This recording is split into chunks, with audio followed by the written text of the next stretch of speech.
Assalamualaikum warahmatullahi wabarakatuh. Mitos dan logos dalam ibadah puasa Ramadan. Kalau berbicara tentang mitos dan logos di filsafat, biasanya kita membahas materi ini.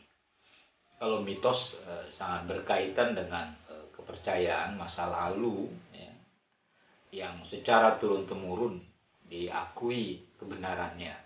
Sementara logos diartikan dengan rasio, diartikan juga dengan ilmu, ya. Jadi dalam pengertian ini saya ingin menjelaskan antara mitos dan logos itu dalam ibadah puasa, bahwa ada eh, pelaksanaan ibadah puasa itu masih berkaitan dengan mitos yang berkembang dalam kehidupan masyarakat yang dipercayai dari dulu hingga saat ini. Sementara berkait dengan logos itu tentu kita akan menjelaskannya berdasarkan ilmu, ya, benar atau tidaknya dalam perspektif pengetahuan. Nah, di dalam ibadah puasa memang ditemukan keyakinan kita akan mitos yang berkembang dalam melaksanakan ibadah puasa.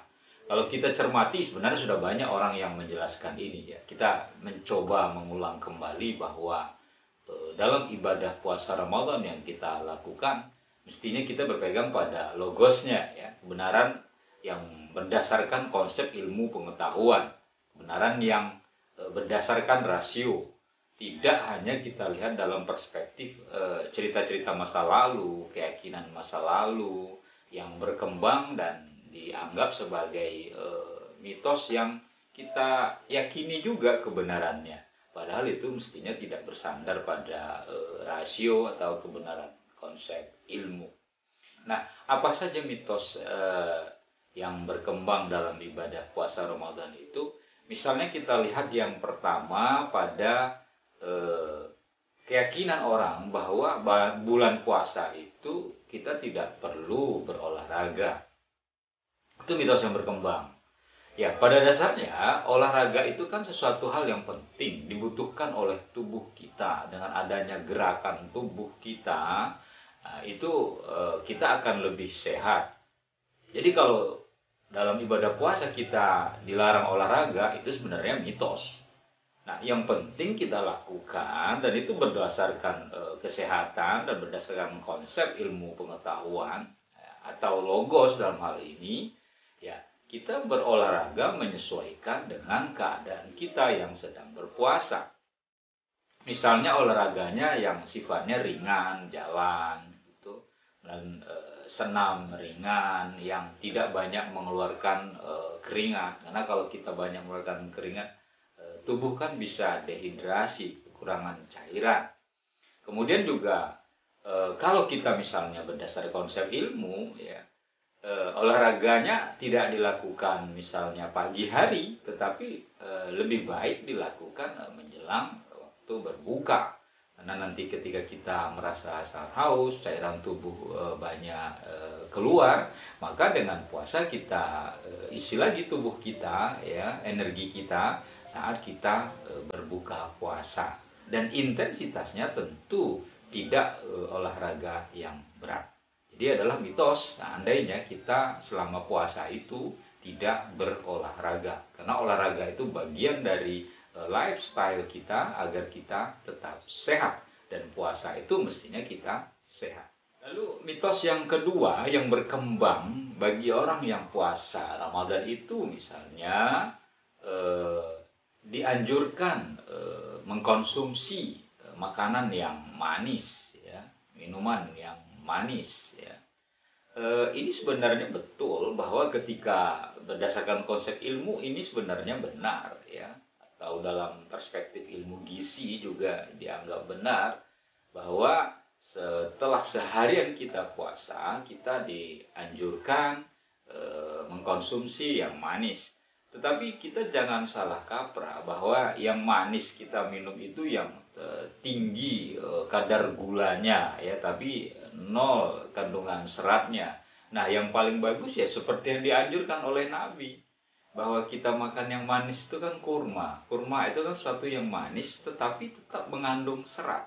Sehingga bagi tubuh kita itu justru bagus. Tapi sebaliknya kalau kita mengkonsumsi sesuatu yang manis, yang kadar gulanya tinggi seperti soft drink misalnya, kemudian kita banyak mengkonsumsinya dalam volume tinggi, ya itu justru tidak baik, apalagi bagi orang yang diabetes misalnya. Nah, secara logos seperti itu. Jadi kita mengkonsumsi yang manis sebagaimana dianjurkan oleh Rasulullah, dan Rasulullah mencontohkan kita memakan buah kurma karena kurma itu mengandung serat, atau buah yang sifatnya manis, misalnya yang kita makan itu apel, buah yang pisang ya, antioksidan, di mana itu bagi tubuh kita lebih familiar dan secara keilmuan itu lebih disarankan. Sementara kalau kita minum yang kadar gulanya tinggi atau kita meminum banyak gula dan dalam volume yang banyak, kita kan biasanya seperti itu. Sudah minum kita es teh atau minum kita es cendol ya, apalagi kalau pakai pengawet tinggi ya, kadar gulanya tinggi. Ditambah lagi kita setelah itu makan kolak ya, yang dalam hal ini kolak itu kan juga manis dan banyak mengandung gula juga tentunya.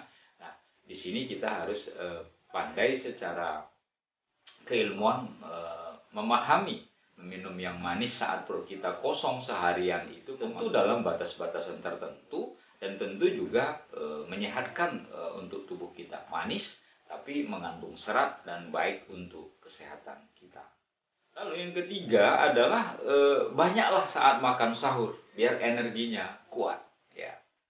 Ini mitos sesungguhnya. Kalau secara keilmuan atau konsep logos, mestinya kalau makan itu ya secukupnya saja. Apalagi kita makan di waktu yang terbatas ya, sahur. Lalu kita banyak makan biar nanti kenyang terus, tidak lapar. Tidak, justru ahli gizi menyarankan dengan konsep ilmu tentunya memakan misalnya buah ya yang mengandung serat, kemudian minumnya tidak yang manis ya, supaya kita tidak terpicu untuk selalu buang air kecil ya, tapi justru kita minum air putih ya. Kemudian yang bagus lagi tentu jus buah ya, dimana serat yang kita minum atau makanan atau buah-buahan yang kita konsumsi itu bisa mengikat lapar kita ya, atau sayur mayur ya yang mengandung banyak serat. Nah, ini justru yang logosnya. Kalau mitosnya makan banyak supaya kita kuat, justru tidak, malah makan dalam keadaan waktu terbatas saat sahur dengan konsumsi makanan yang banyak ya, dengan porsi yang banyak, itu malah bisa menyebabkan perut kita kembung kan kalau kita terlalu banyak makan, dan kemudian perut terkesan kaget saat bangun tidur di waktu sahur itu, lalu kita konsumsi makanan yang banyak. Nah, di sini yang mitos yang harus kita hilangkan. Sahur bukan berarti makan banyak ya, tapi makan secukupnya sesuai dengan kebutuhan tubuh kita, tentu mengandung serat ya, mengandung gizi yang berimbang ya, yang seimbang untuk kesehatan kita. Kemudian ada mitos juga yang berkembang berikutnya adalah tidak masalah kalau kita tidak sahur. Itu juga mitos sesungguhnya ya. Sebaiknya kita memang sahur, dan ajaran agama sendiri yang mengatakan bahwa Nabi menganjurkan kita untuk sahur, dan itu disunnahkan. Bahkan dalam sunnah itu pun diajarkan kepada kita jangan awal-awal sekali kita sahurnya, tapi justru menjelang imsak itu, di jeda waktu kita selama berpuasa itu tidak jauh dari saat kita sahur. Dan ini penting, karena ada orang saya mah puasa kuat tanpa sahur, itu semua mitos ya. Karena tubuh kita saat sahur itu justru butuh cairan. Sementara orang-orang yang tidak sahur itu kan dia tidak minum ya. Paling dia tidur misalnya pukul 10 malam, lalu nanti tidak sahur, paling bangun sholat subuh. Nah itu kan mempengaruhi energi. Dengan tidak makan itu akan melemahkan kita sesungguhnya. Padahal dalam agama pun kita disunahkan untuk sahur. Tujuannya apa? Agar secara physically atau secara fisik kita tetap sehat, sehingga dengan nutrisi yang kita makan, gizi yang kita makan yang secara berimbang, kemudian cairan yang masuk ke dalam tubuh kita tentu akan membuat kita tahan dan kuat dalam melaksanakan ibadah puasa.